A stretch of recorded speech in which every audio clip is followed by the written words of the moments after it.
Derrière ces grilles imposantes, niché dans une verdure toute méditerranéenne, un superbe bâtiment se dresse depuis maintenant 100 ans.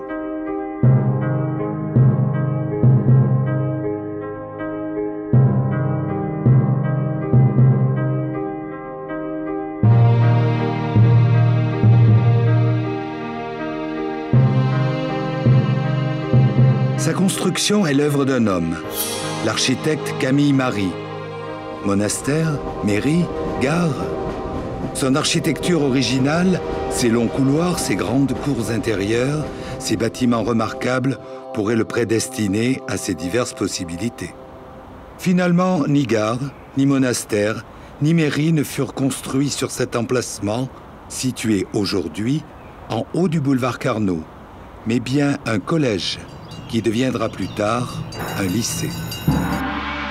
C'est finalement le 30 juillet 1908 que le conseil municipal de Cannes, sous l'autorité du maire André Capron, décide la création d'un collège à la fois classique et moderne, de 24 000 mètres carrés, sur ce terrain alors en pleine campagne. 2 ans et 1 million de francs or plus tard, les travaux réalisés par la société Balitran démarrent sous la direction de Camille Marie.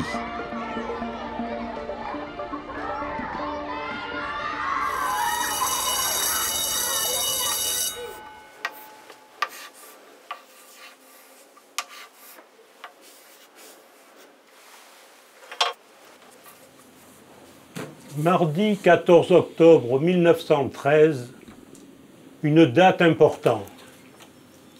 Vous découvrez votre nouveau collège, collège qui sera la fierté et la gloire de notre ville.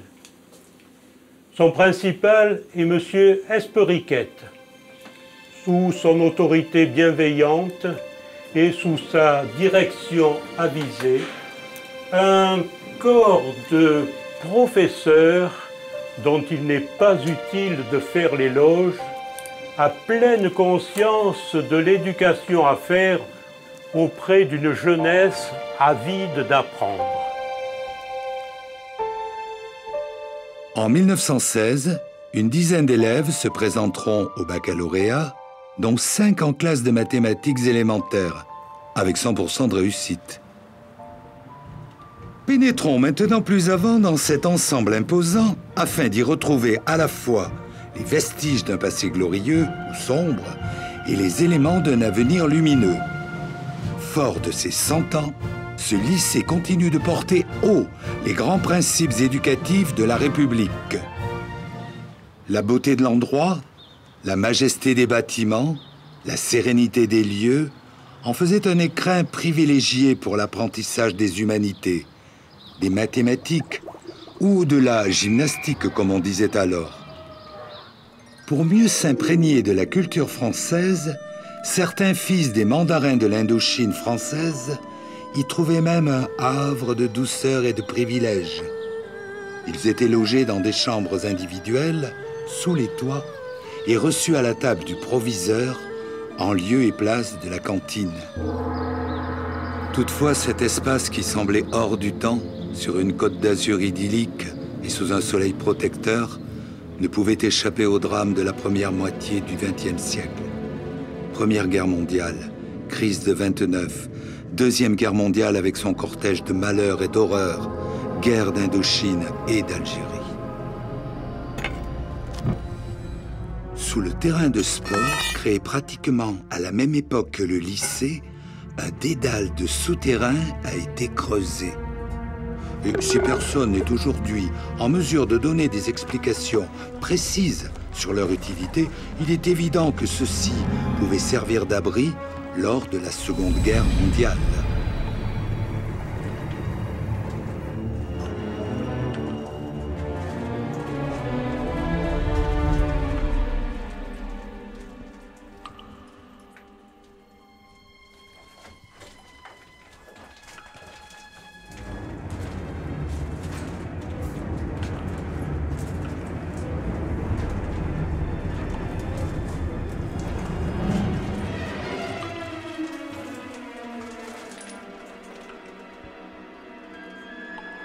Cette boîte de corned beef date visiblement de la dernière guerre et semble vraiment indiquer que, lors des rares alertes aériennes, les lycéens étaient sans doute invités à se rendre dans ces galeries pour s'y abriter. T'as entendu? Ils survolent de plus en plus bas.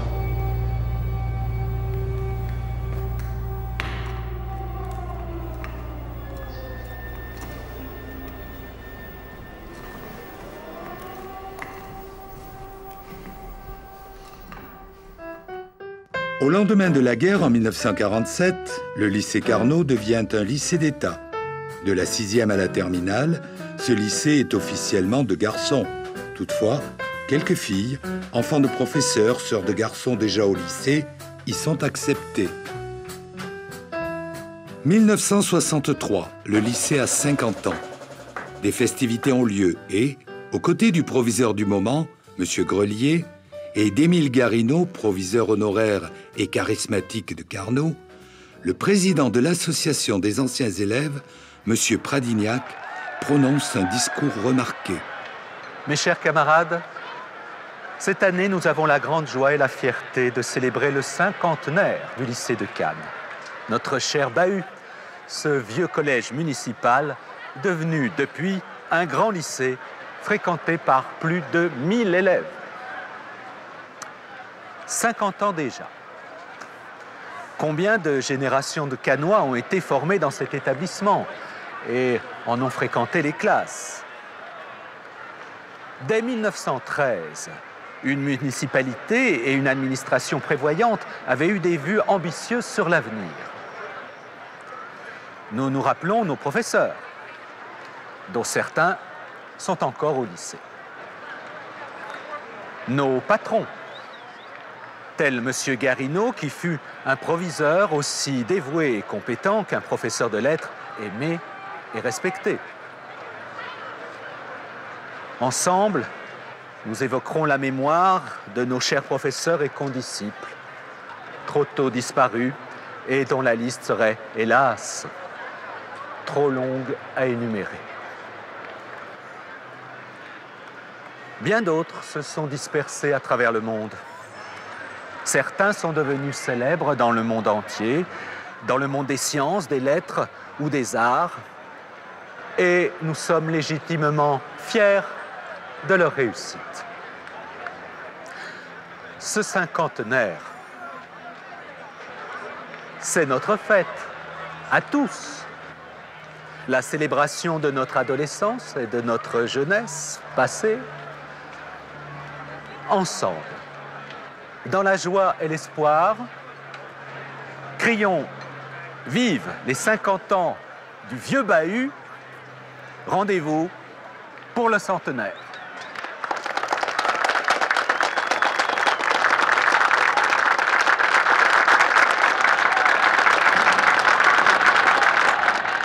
La contestation de mai 68, qui toucha si profondément le Festival de Cannes en le forçant à s'arrêter au bout de quelques jours, s'installa bien sûr à l'intérieur du lycée.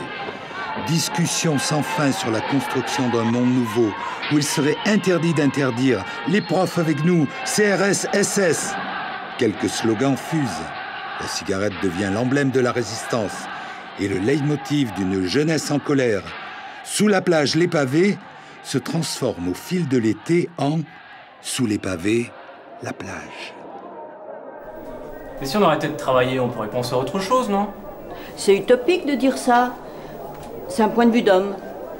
Pour nous, les femmes, le travail, c'est vraiment une libération. C'est pas une aliénation. C'est certain que les partis politiques sont mieux organisés pour mener les luttes. Ouais, mais les militants, ils pensent plus. Ils font que répéter le discours des dirigeants. Mais qu'est-ce que tu proposes alors? Ben, je sais pas, mais si on sait pas ce qu'on veut vraiment, on sait ce qu'on ne veut pas. Bon, en tout cas, je vous rappelle que la manif commence à 14 h, donc il va pas falloir tarder. L'après 68 est bien sûr marqué par la mixité dans un lycée qui continue de briller par son enseignement, la qualité de ses professeurs, son ouverture culturelle. À Carnot, les générations se succèdent, de père en fils et de mère en fille. Quelquefois, on y trouve aussi l'âme sœur.